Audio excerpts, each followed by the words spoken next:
naquela oração que você faz durante a fábrica, quando você está em pé trabalhando, quando você está no carro, porque independente de qual lugar que você está, a oração Deus ouve. Deus, os ouvidos dele não estão tampados para que não ouça as nossas orações.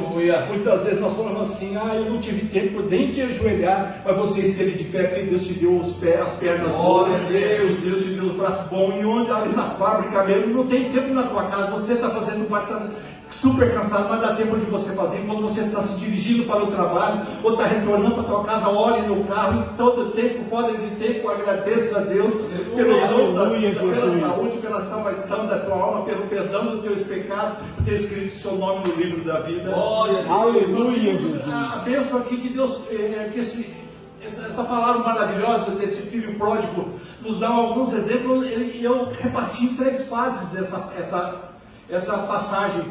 Deus tocou no meu coração, e hoje pela manhã, eu ali sentado, eu falei: eu vou dividir, porque eu já preguei outras vezes. Os irmãos verem minha Bíblia aqui, nessa passagem é toda arriscada. Também uma outra coisa que eu não fazia era marcar a Bíblia. Eu achava que a Bíblia era uma coisa muito santa, realmente ela é santa, porque era a palavra de Deus, mas que eu não podia fazer nada. E certo, uma vez eu trabalhava com isso aqui, com forro divisório de uma firma disso. Eu fui fazer um serviço com um pastor que já dorme no Senhor. Ele era daquele povo árabe, não lembro o país que ele era. Ele se converteu ao Evangelho, e ele era pastor da Vila Real em São Paulo. E eu fui fazer o serviço para ele. Aí ele falou: irmão, eu era membro normal. E ele falou assim: o senhor vai jantar hoje lá em casa com a gente. Aí eu vou fazer o cheque do senhor já leva. Eu disse: mas senhor, aí eu com a minha esposa, vamos lá. Aí eu fui lá no apartamento dele, vamos jantar juntos. Aí, muito bem recebido, uma bondade, coração, irmão, enorme. Aí, ele falando, ele falou: vamos aqui, a minha esposa faz um cafezinho bem aqui no meu escritório. Vamos no escritório. Aí ele estava mostrando os livros que tinha, uma quantidade enorme de Bíblia. Aí ele catou a Bíblia, as Bíblias assim, tudo a Bíblia dele, não tinha onde riscar, onde marcar de cor.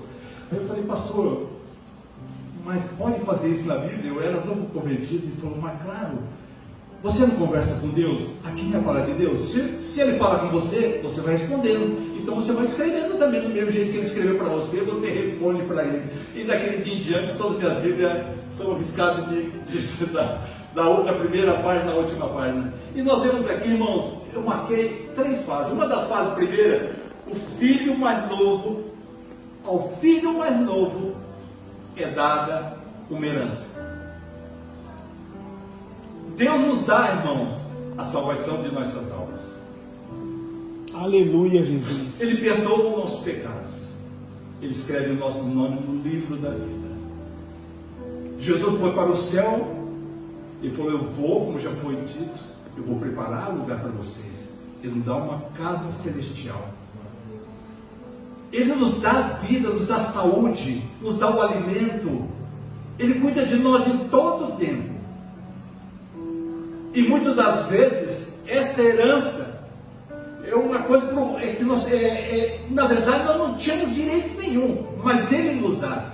Diferentemente dos nossos filhos, né? Alguns dos irmãos aqui tem a sua casa, falam: um dia vai ser dos meus filhos, vai ficar para a esposa, da esposa vai ficar para os filhos. Mas muitas vezes, nós, assim como o filho, nossos filhos, por exemplo, a minha filha Ana falou: pai, o senhor vende tudo e vai passear com a mamãe. O senhor que trabalhou, o senhor que vai. Ela não quer. Ela quer que eu vendo tudo e vou passear com a minha esposa. Só que é uma maneira diferente. E muitas vezes nós, na nossa vida cristã, Deus nos dá tudo e nós rejeitamos aquilo que Deus nos dá. Deus prometeu nos dar. Aí nós falamos: opa, agora sim, eu tenho uma casa lá no céu. Se eu não conseguir aqui, eu tenho uma lá no céu. Mas com o passar do tempo, com o passar dos anos, o dia a dia, que são maus, os dias são muito difíceis, os dias são maus. Aquele desejo pelaquela casa celestial, por andar naquelas ruas de ouro, pelas bênçãos, os cuidados, o milagre que o Pai tem nos dado, nós vamos deixando de lado. Já não faz tanta importância eu estar no culto. já não faz tanta importância se eu vou morar ou não no céu, já não tem tanto prazer de estar na casa do Senhor, falando com Deus, buscando o Senhor, lendo a palavra de Deus. Essa é uma fase que todos nós muitas vezes acabamos passando, é aquela fraqueza espiritual. E muitos de nós, e vivemos dias que, por se multiplicarem a iniquidade, o amor de muitos vão se esfriando, e nós vemos que todo aquele amor que nós tínhamos por Deus, por Jesus, pelo Espírito Santo de Deus, pelos irmãos, pelas almas, vão se desfazendo no dia a dia. Mas e a herança que Deus falou que nos deixou? E nós vamos desvalorizando, porque não damos valores. Porque Deus não precisa, Deus está fazendo, Deus quando fez o jardim do Éden, Ele não fez para Ele ficar passeando. Ele não fez o Éden, porque Ele não tinha o que fazer. Olha, hoje eu vou fazer um jardim só para mim ficar olhando. Não, Ele fez para mim e para você. Ele fez para o homem, aleluia, para o bem Jesus. dele. Ele fez o de melhor, irmãos. Às vezes a gente fala assim, quantos lugares o pastor viajou pelo Brasil, quantos lugares vem do teu Brasil, né? Esses dias um rapaz está falando para mim, por que o senhor não aproveita, quando o senhor for passear, o senhor não viaja para a Europa, o senhor não vai para Londres, o senhor vai para... Gente, meu amigo, o Brasil tem tanto lugar bonito, mas como aqui no Japão também tem tanto lugar bonito, todos os lugares estão, porque Deus fez perfeito tudo, e tudo que Deus faz é muito mais que bom. Aleluia, Aleluia, Jesus. eu e você para a glória e louvor do nome dele. Glória a Deus. Glórias a Deus, Aleluia, aleluia, Jesus. glórias a Deus.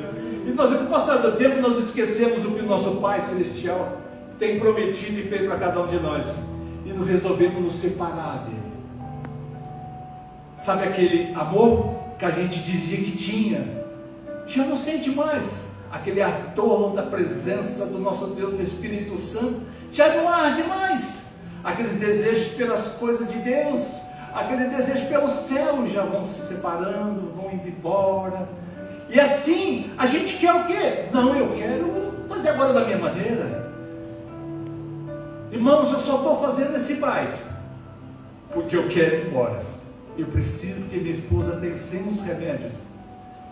E o médico daqui, irmãos, coitado, muito ignorante, aqui do hospital de Requinan, ele não quer dar os remédios, nem que o médico brasileiro mandou a carta, nem os remédios que o médico japonês lá de Wata, ele fez eu ir lá buscar. Eu fui, busquei a carta do médico e ele mesmo assim não quer dar, por ignorância. E a gente tem passado lutas, porque o Parkinson, os irmãos sabem que é degenerativo. Tem dia, ontem mesmo ela estava falando, eu não fui no culto, eu fui no parque. Ela falou que o pastor Haroldo